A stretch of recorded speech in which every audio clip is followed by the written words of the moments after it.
Benoît Vray, directeur scientifique de l'AMRAE, a pris la parole lors de la convention annuelle 2024 de France Processus pour aborder le rôle du facteur humain en situation de crise. Pour appuyer son propos, il a évoqué l'exemple du crash Rio-Paris, détaillant les étapes psychologiques traversées par les pilotes de l'avion lors de cette tragédie. Cette analyse a permis de mettre en lumière la puissance des émotions sur la prise de décision. Bonjour à tous, merci de me recevoir. On va parler d'un retour d'expérience, le crash du Rio-Paris. Pourquoi parler en fait de cet exemple? Tout simplement parce que quiconque s'intéresse à la gestion de crise comprendra aisément que l'on retrouve l'ensemble des stresseurs consécutifs à la gestion de crise. Le début de l'histoire, c'est que c'est un Airbus qui décolle de Rio, il est 22h30. Et là, autour de 2h du matin, cet avion va disparaître des écrans radars et il va chuter de 33 000 pieds, donc c'est une dizaine de kilomètres en 4 minutes, et il va aller s'abîmer en mer. Donc ce que je vous propose aujourd'hui, c'est de décortiquer phase par phase quels sont les états psychologiques des pilotes qui ont concouru au fait qu'ils abîment l'appareil. Mon propos, c'est de comprendre la puissance de l'humain, la puissance des émotions dans la prise de décision.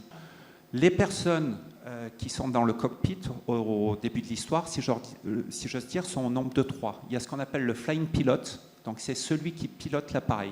Il y a le non-flying pilot qui est à côté de lui, c'est celui qui s'occupe de la météo et aussi de tous les éléments radio. Et puis, il y a le commandant de bord qui chapeaute ces deux bonhommes. L'atmosphère dans le cockpit, elle est totalement paisible en ce sens où là, on est dans une phase de vol où normalement, il ne se produit jamais rien. Ils sont dans un aspect routinier.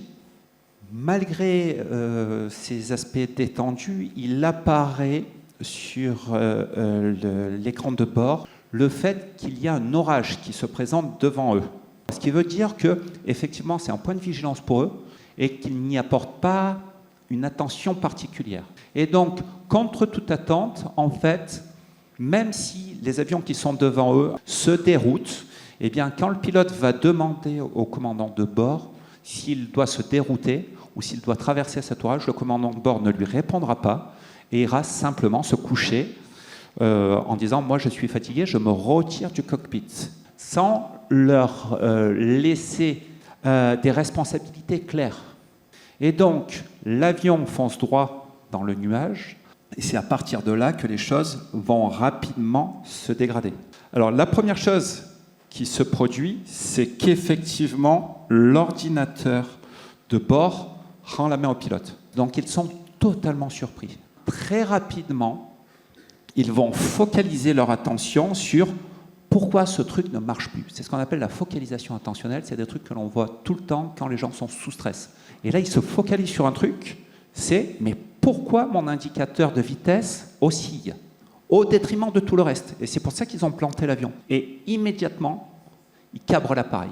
Et en cabrant l'appareil, ils sortent l'appareil du domaine de vol. Et donc, en le sortant du domaine de vol, ce qu'ils vont faire, c'est qu'ils vont démultiplier toutes les alarmes sonores et visuelles dans le cockpit. Donc là, il y a un phénomène qu'on appelle, nous, de saturation mentale. Et là, eux, ils n'arrivent plus à trouver, à donner du sens dans toutes ces alarmes. Alors, qu'est-ce qu'ils font? Comme ils sont totalement dans le bleu, comme ils sont totalement perdus, eh bien, ils se disent « Ok, on n'écoute plus l'informatique, on revient au basique, qu'est-ce qu'on perçoit ?» Et là, ils perçoivent deux trucs. Du bruit sur la carlingue, c'est normal parce qu'il y a des grelombes, et ils traversent un orage, et des ailes qui font du buffeting, c'est-à-dire qui vibrent. Et en fait, en aéronautique, il y a deux cas où ces ailes vibrent. C'est le décrochage et la survitesse. Et donc, eux, ils font le diagnostic de la survitesse, ce qui est très grave en aéronautique parce que l'avion peut imploser. Donc, ils vont provoquer la chute, ils vont précipiter l'appareil, et effectivement, ils vont faire 10 km verticaux en 4 minutes. L'appareil va aller s'abîmer, sans que personne ressente le décrochage. Pourquoi ils n'ont pas diagnostiqué le décrochage, alors même qu'ils avaient, eux, une procédure qui s'appelle IAS douteuse, et qui veut dire vitesse douteuse. Ils avaient une procédure qui, normalement, correspondait à la situation rencontrée. Sauf que dans l'aéronautique, le décrochage, c'est dangereux dans une phase de vol qui est l'atterrissage. Et donc, cette procédure, couplée à des exercices qui était très très parcellaire et qui était vraiment en phase d'atterrissage avec des vertus pédagogiques sans mettre le critère stress en avant, sans jouer la surprise. L'existence même de cette procédure ne leur a pas semblé pertinente, ils ne l'ont pas appelée.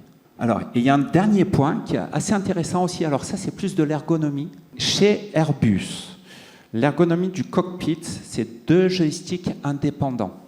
C'est-à-dire que là, au moment même où il y a toute la litanie des messages qui apparaît, eh bien, le flying pilot ne s'occupe plus vraiment de l'assiette de son appareil, ne pilote plus vraiment.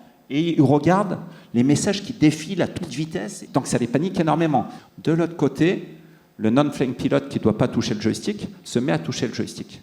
Et puis il y a d'autres problèmes sur l'alarme de décrochage. Ce qui les a vraiment mis dedans aussi, c'est que l'ingénieur de chez Airbus s'est dit ça ne sert à rien de faire sonner une alarme de décrochage à moins de 70 nœuds. Donc ce qui est assez intéressant, c'est quand ils font des essais moteurs, ils baissent la poussée du moteur. Ils passent au-dessous de 70 nœuds. L'alarme de décrochage ne fonctionne plus. Ils remettent de la puissance moteur. Ils remontent au-dessus de 70 nœuds. L'alarme de décrochage se remet. D'accord ? C'est totalement contre-intuitif.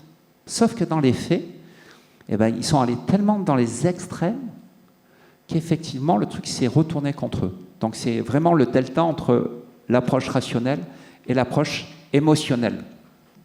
Et puis, il y a une dernière phase. Alors ça, c'est plus effectivement lié à des effets de stress. Il y a ce qu'on appelle l'effet tunnel, donc la focalisation intentionnelle, puis l'effet tunnel. Une fois qu'ils ont décidé qu'ils étaient en survitesse, ils ne vont plus sortir de cette idée. Donc, ils sont toujours sur ce diagnostic-là.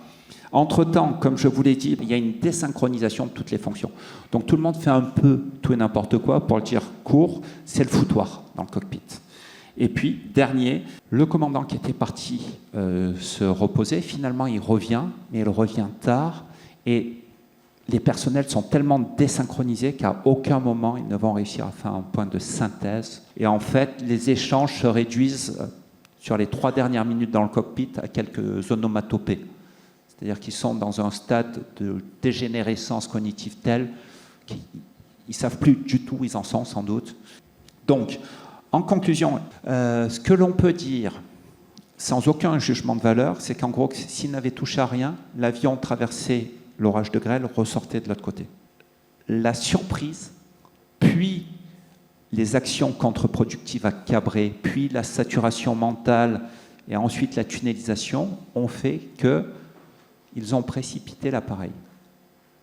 Donc, c'était juste un exemple pour vous mettre en garde contre la dimension humaine dans le rôle des processus et des procédures. C'est-à-dire que d'un côté, on est dans quelque chose de rationnel, de l'autre côté, l'humain, surtout quand il est sous stress, on en reparlera tout à l'heure, quand il est sous stress, est capable du meilleur, mais aussi du pire. Voilà, merci à vous.